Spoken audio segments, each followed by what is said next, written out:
Live here. Oh, thank you for coming on Bridges Live. I'm Dr. Paul Dyer, Grandmaster Dyer, and I'm talking to Master Valencia Robinson. We're going to be getting into a conversation with this amazing woman. And for me, I like to have guests all the time because it's about information, understanding, and action. Those are my three premises of all my shows, no matter what show I ever do.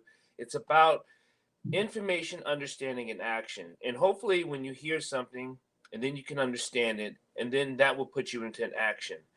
I'm just going to get right into it. Please, Valencia, I'm so grateful and honored to have you on my show, along with all my other guests I've had on the shows. But this is so dear and passionate to my heart because I'm a martial artist, and this is so this comes to the fabric I think our whole society needs. I've lived my life as a martial artist, so everything I do is through the practice of the practice. How I walk, how I open a door, how I open up a can of soup. It just doesn't matter what it is. And young practitioners go, "What do you mean it's everything?" I mean, it's everything. It's everything.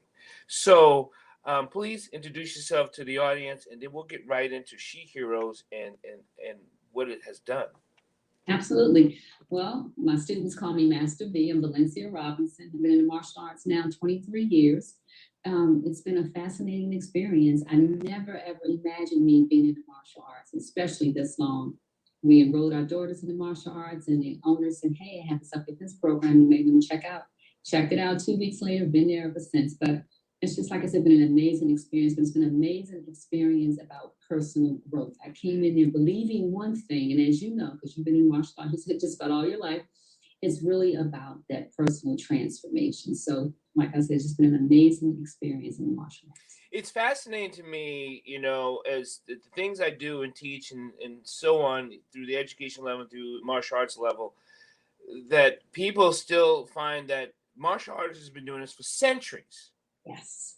We've been doing this since the planet has grown, since we lost our tails as humans. Yes. We've been practicing the balance between consciousness and development and transformation. And now there are these coin key phrases that people are using. It's in these fluff books, right? It's in all these things, and we're like, wait a minute, I've been doing this for a long time. And why do you think the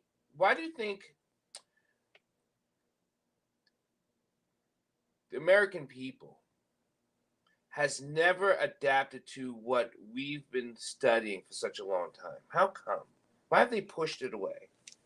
I think the primary reason is that we have been sold the belief that it's just about self-defense, and it's not about self-defense. I think had it been brought to us in the spirit of, I want to help you develop as an individual. I want you to become a better individual. I want you to build up confidence on the inside. I want you to find effective ways to deal with your personal challenges. But from how I saw it as a young child and how I saw it before even joining the martial arts as a young adult at that time, was that it was just a method for me to learn how to better protect myself. So I think the way that it has been sold to us per se is the reason why there's not more people involved in the martial arts. And it's really because of the United States. Other countries is so different. It's just so different because every place on the planet has an empty hand defense. Because people have been taken over or being ran over by the bigger trying to take over the weaker. Doesn't matter on what corner of the globe is. Families and communities and tribes, and all of it has just said, hey, we need to protect ourselves. Yes. And so they developed this connective with the practice. But the Americans, totally forget it, right? We didn't even think about it when it came to the Civil War. People were still like, what? I'll just run. They didn't even take up the arms to do it then to defend themselves. It was only certain people that did it.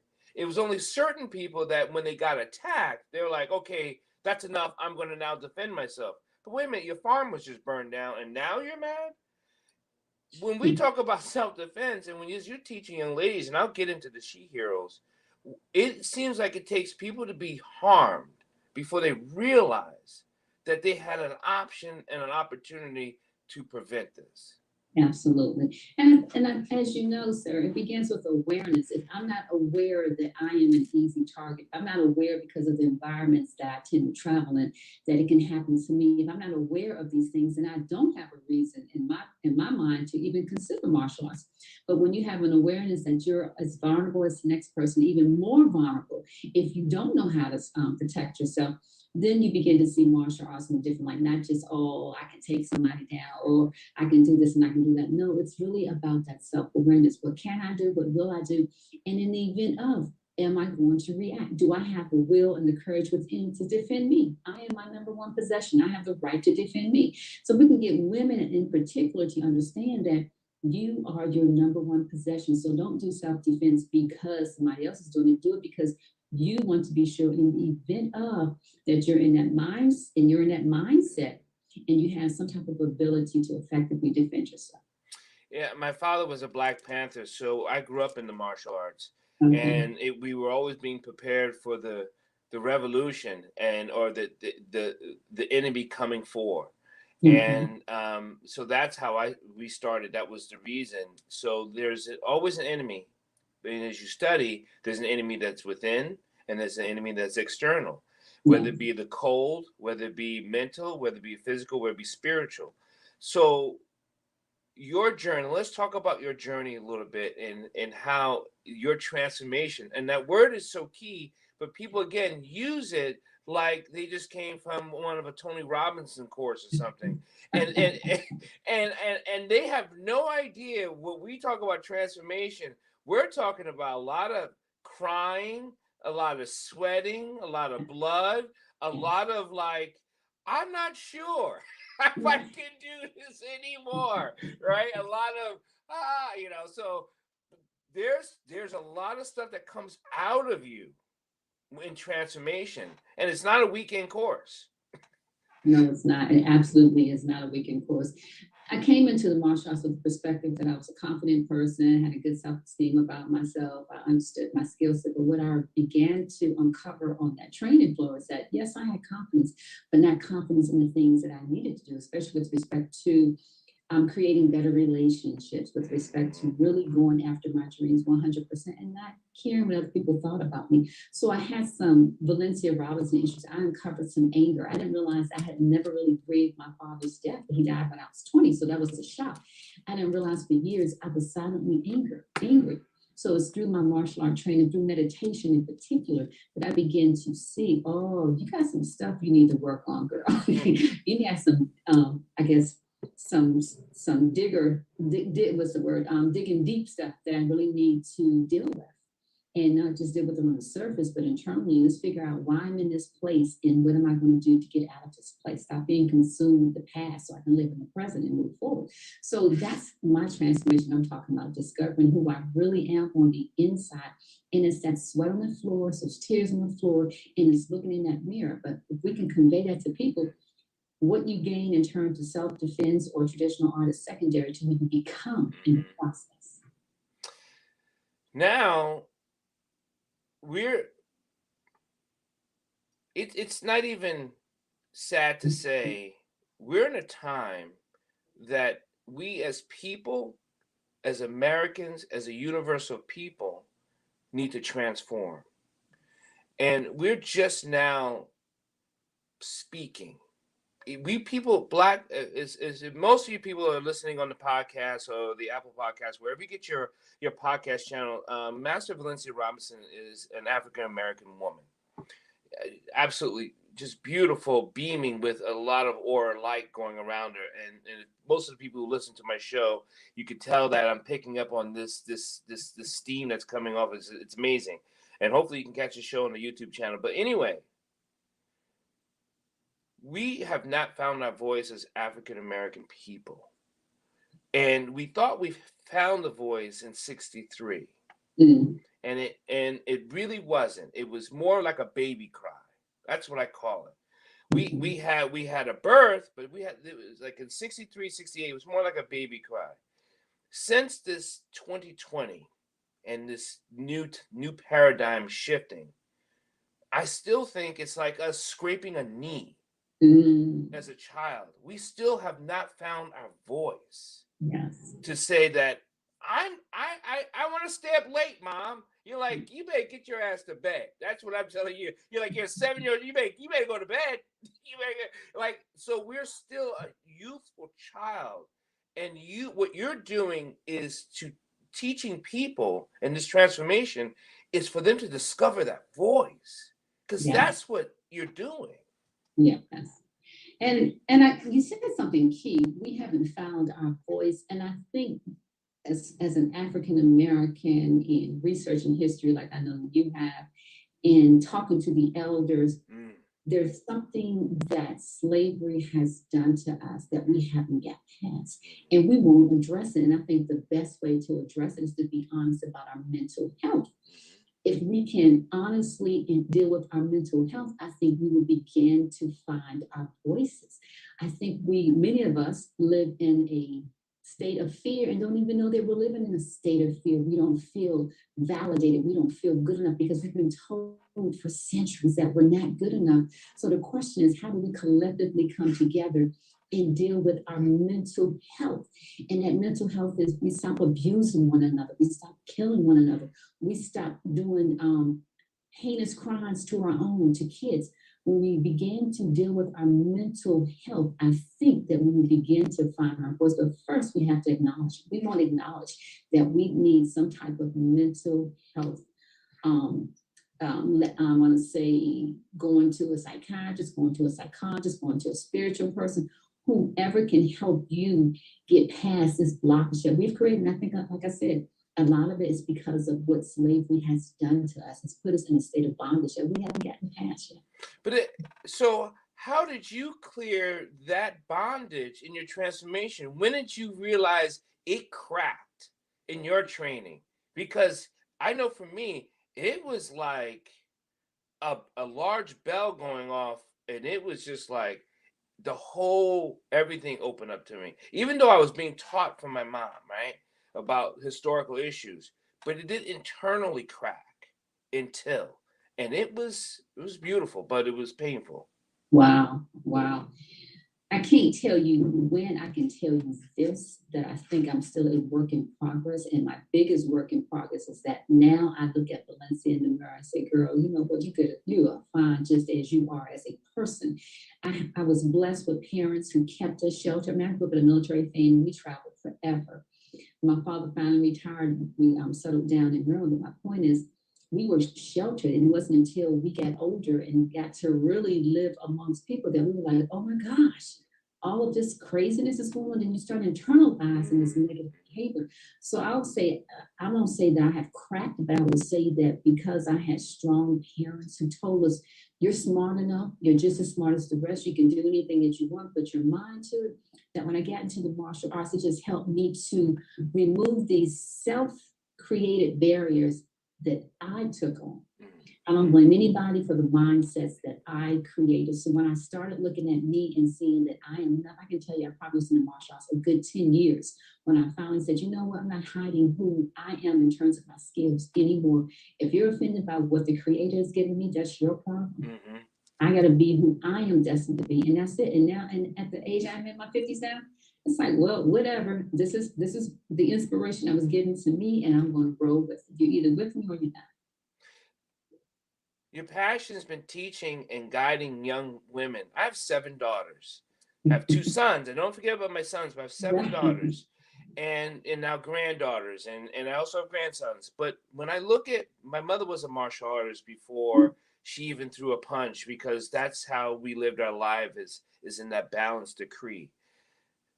But you being a woman actually in and teaching, that has to be, because there's not many people that look like me in the martial arts, except for when I was growing up with the Dr. Moses Powells of the world and the puppets and who I got to be able to be with and things. But women, come on, let's count them, let's put them in a minivan and drive them around. There's not many, right? There's not many of us. There's a lot, but there's not many in comparison to other cultures.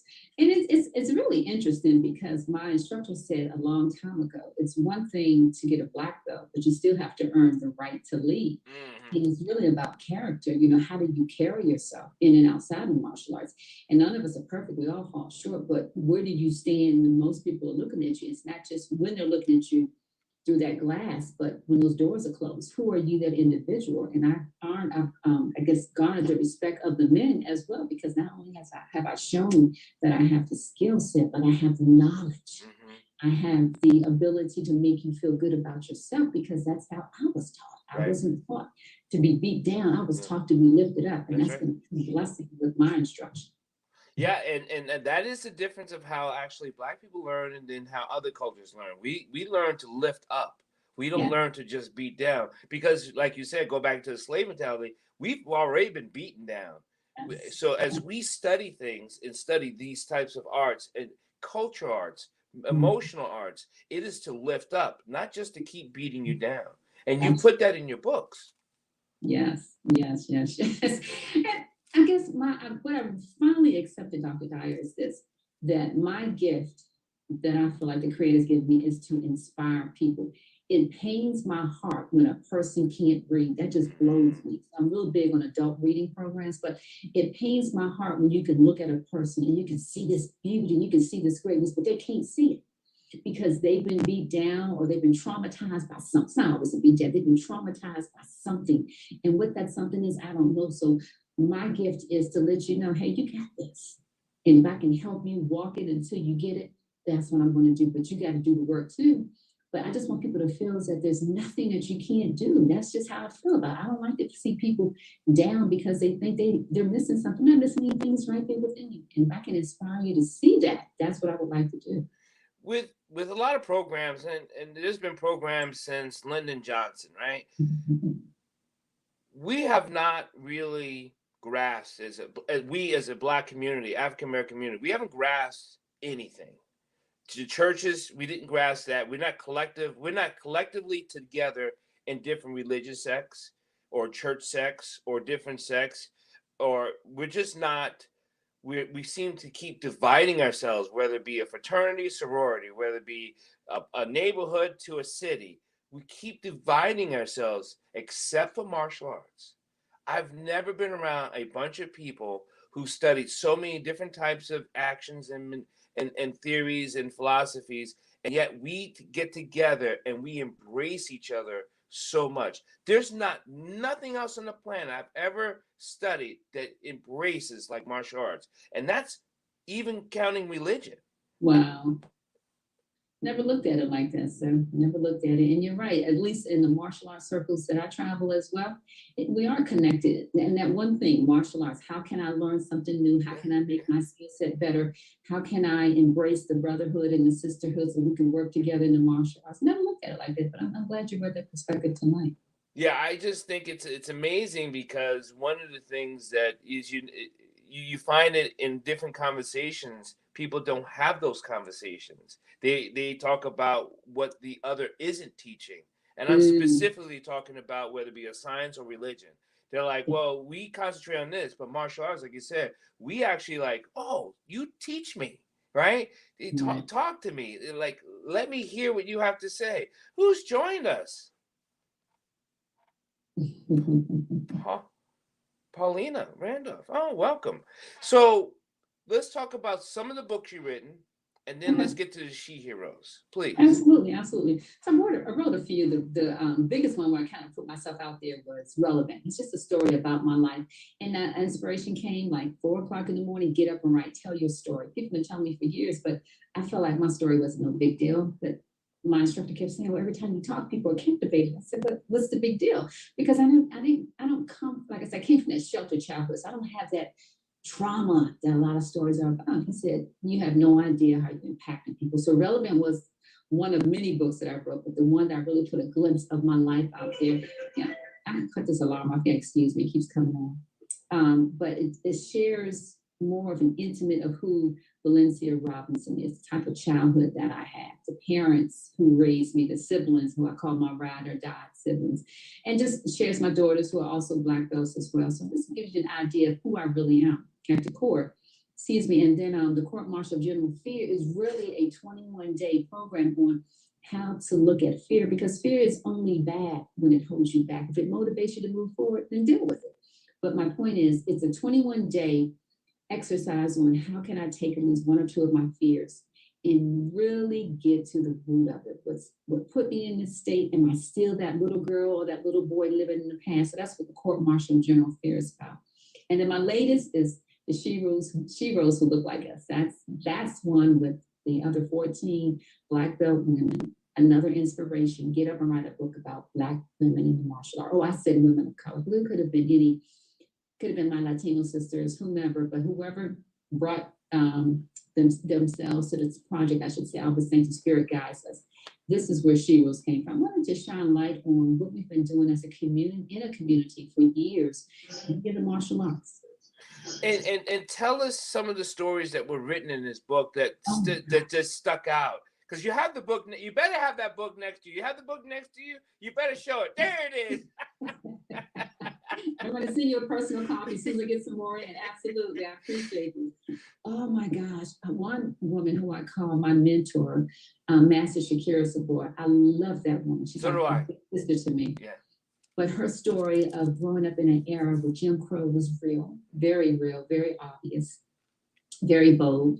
And some of the things her parents told her to keep her and her brother focused, and how her, I don't want to steal the story, but how her and her older brother kind of connected is because of him and her husband that got her involved in the martial arts. And then another sister, Grandmaster Odette Russell out of New York, who for a second allowed the streets to run her. And then she woke up in 12th grade like, oh my gosh, what am I going to do? Who wants to accept me in school? And then there's Guru Lakia, who's a little sweetheart, who's an educator, whose family saw her as the prima donna, but if you met her and knew and got to know her, you would say, you were a little prima donna, you're so nice, you're so down to earth, you're so genuine. So there's some really interesting stories. Contra Mesa at Amazonas, the highest rank female in capoeira in the Eastern United States, right. And then was Lady Sensei. So there's some great stories. And Grandmaster Deirdre Cole, I don't want to name everybody, but these women have some phenomenal stories, some challenges that they've gone through. Dr. Gurman, who's in South Carolina, her homeless state. So there's some women who overcome some stuff that I could not fathom, but they got through and they pushed forward, and they're here to tell you that the power lies within, not without. So that's another blessing about being in the martial arts. You discover where your power really comes from. So I want, whether people know it or not, there's still a lot of animosity for women in martial arts, not from Black America, but from America per se, that still doesn't take you seriously. Is that just a racial issue because you're a Black woman, or is that just because they don't believe in the skill set you could have as a Black woman? What do you think it is? Because it only comes from certain types of, it doesn't come from martial arts. And I will definitely say that. Black, white, Latino, doesn't matter. It does never come from a martial arts. It comes from outside of the rear window or the long view look. Right. I think in any profession, you're going to have haters. I always think about the traditional sports, football, basketball, and that the people that are usually hating, if you accept that word, are the ones who have nothing to do with the sport. Right. Who have no idea what you've gone through to get to where you are. So they don't see the validity in it, but they judge it. So how can you judge something that you've never done yourself and or you didn't complete it? So you can't come to me and say, well, I did the martial arts. Well, did you do the whole martial art path? Did you make it to black belt? Then there's no conversation you and I can have because you have no understanding of this to be a black belt. You have no understanding of warrior night that really decided I was going to even get my black belt. So it's not a conversation. I don't entertain it because I know where my blessings come from. And if you want to hate and talk about Black women in martial arts, that's your small mindedness. I got bigger things to work on. Some of the things that you've overcome, not for your personal self, but in your teaching to teaching other women. What are some of the things, those barriers? I want you to talk to the women that hasn't gone through courses that hasn't stepped in through the dojo or through the room and said, I'm ready. Right. Let's talk to them to get them through the door, because my next step is literally going door to door. Oh, right. Because I'm so sick of people being not prepared. It actually it hurts my soul, because I'm walking down, what doesn't matter where I am, riding a bus, riding whatever. I look at people and I'm like, they're not ready. Oh, they're not ready. And I'm like, God. And then I'm thinking, do I need to protect them? Because it's coming. And if something happens here, I got them. I'll make sure I move them over here, because they're just not ready. No, and it's amazing that women, even in this violent society that we live in today across the globe, the World Health Organization said that in a woman's lifetime, over 7 million women will be violently assaulted. Absolutely. So if I know that statistic, why would I take a self-defense course of some sort? But to answer your question specifically, get them to understand that we're not going to harm you. We're going to teach you to become more aware of your surroundings. And that if I can become more aware of what I'm willing to do, what's going on in my surroundings, in the circles that I'm in, then at least I help to remove myself from the opportunity to let them know that they can do it. You don't need our certifications to learn how to effectively defend yourself. And that it's okay. It's okay to say no. It's okay to say, I will fight for me. It's okay to say, I will fight for my family, because I am special. So if we can get you to understand that you matter, not me saying it, but that you internalize that you matter, and that the taking self-defense is for your benefit, then you'll consider at least going to somebody's school to learn something effective to use in the event of. Because your husband is not your security. He's not going to be there 24/7. The police are not there to protect us. They're there to uphold the law. And predators have rights too. So you need to be in the mindset that you are worth it. Make you a priority. I want people to hear me when I say this. I'm going to say this as delicate as I possibly can.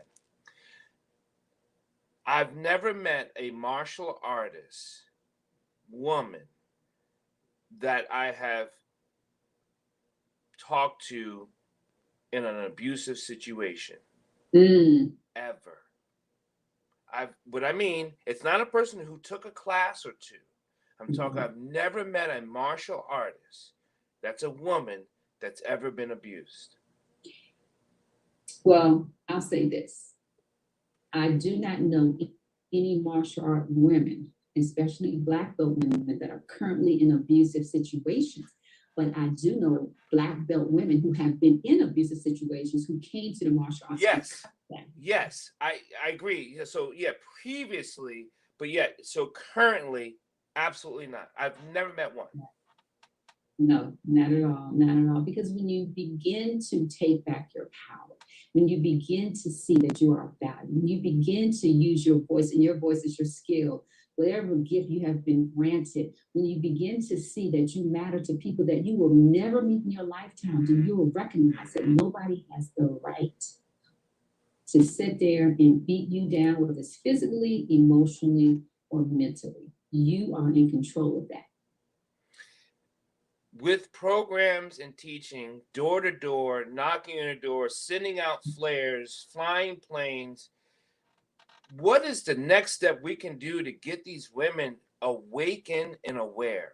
To say, you have it. Because I tell you, unless I'm starting to go door to door and be like, hey, are you in a program? Well, you need to come on. And this is male or female. And so it's to me, it's both. But specifically talking about women, what's your next step of getting them through a door? And it doesn't have to be your door. It has to be anybody's damn door. Somebody's door. Somebody's right.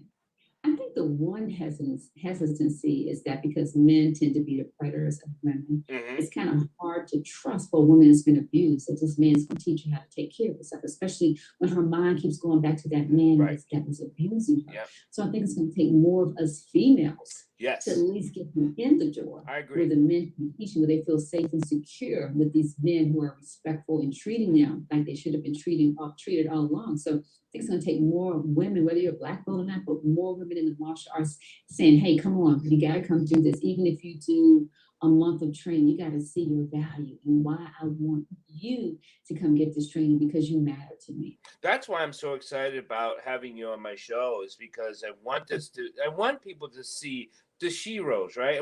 Because one of the terminology of a fraternity I belong to is what they see, they'll be. And if they don't see you, they'll never understand to be you, that they could be you. You know, I mean, even if it's a comic book hero, there's not many until Wakanda that we saw a black woman that had some, skills. We were like, oh, go girl, right? And I touched on that a little bit in Sheroes. I talk about the warrior women in antiquity and their boldness, their courage, their skill sets. And then I bring it to the United States, so I give them a glimpse of where we came from. And you can go do the in-depth research on your own, but the point was, I wanted you to see, we didn't start here. We have a rich history as combative martial artists, women leading armies. So they got to see themselves in it. So that's the purpose of Sheroes. I want you to see that how you look, I look, the color you have, I have, there's challenges you've gone through, somebody in this book has gone through it. So you're not alone. You're not alone. How many books have you written so far?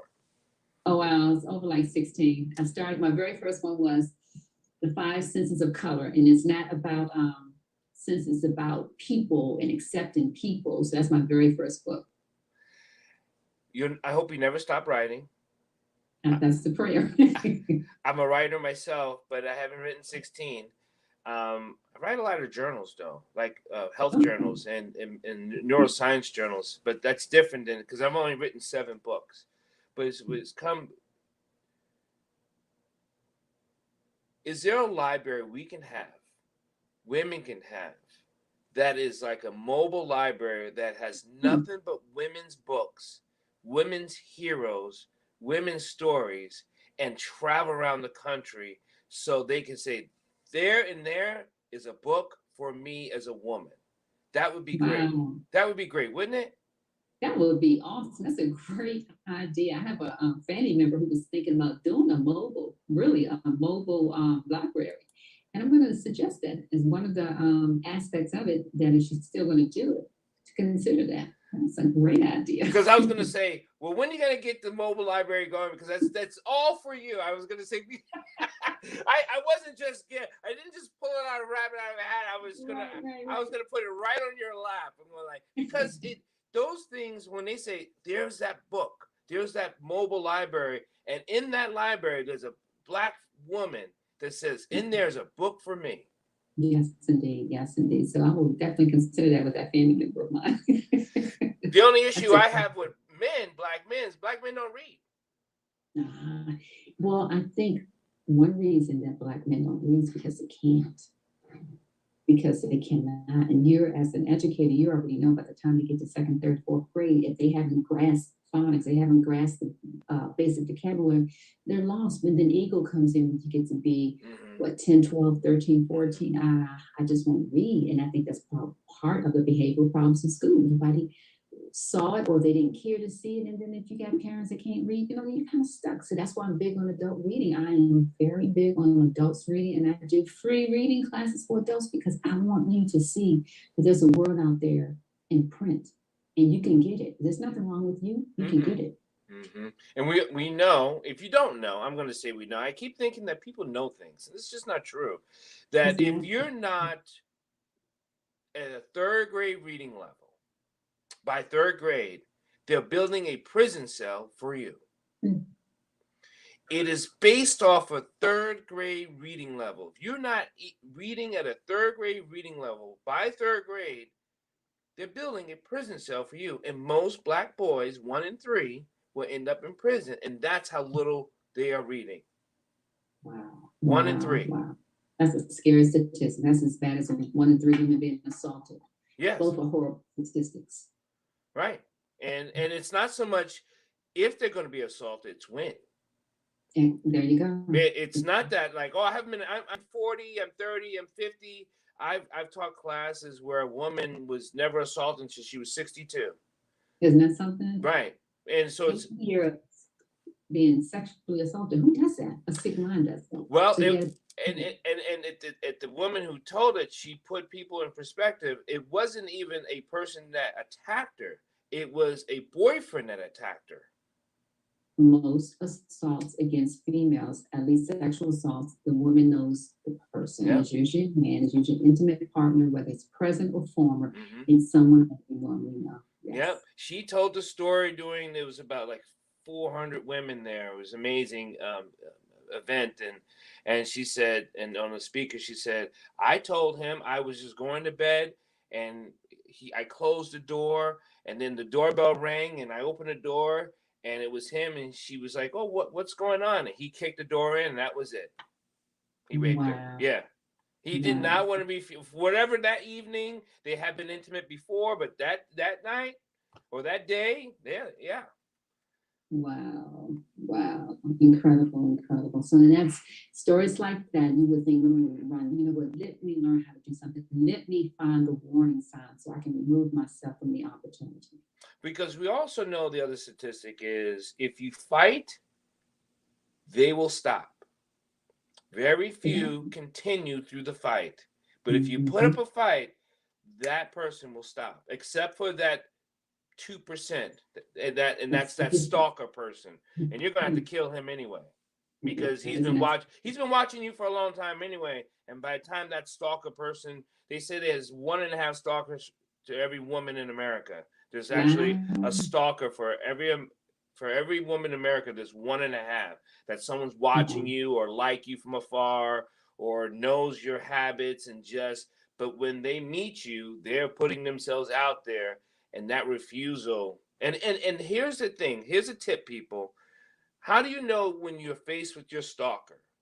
They're going to say something so familiar that it's going to take you off. Like, did you like your ice cream? Like, how would you, like, instead of asking you, like, how would you know I had just had an ice cream cone? That's your stalker. Because they're going to say something so intimate that who else would know this except unless you've been watching me? You know what I mean? So, and it's not nothing that's visual. It's going to be something like in your room, like, I liked how you moved your lamp from one place to the corner to the other. Something very odd and intricate and very detailed that you don't think who else would know this except for the people that's been in my house. And you haven't been in my house, so how would you know this? And once you get that trigger, it's time to fight or run like hell. Because that's your stalker. Wow, that's a scary thought. Wow, that's amazing. That is amazing. And there's something that you said I was about to respond to. One of the safety tips that I give to women is high on my list is instincts don't lie. If something doesn't feel right, then it's not right.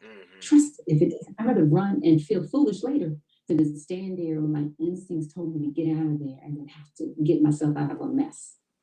If you before you go, I want you to give a little tip of what people can help them with, because we need to get them in the door.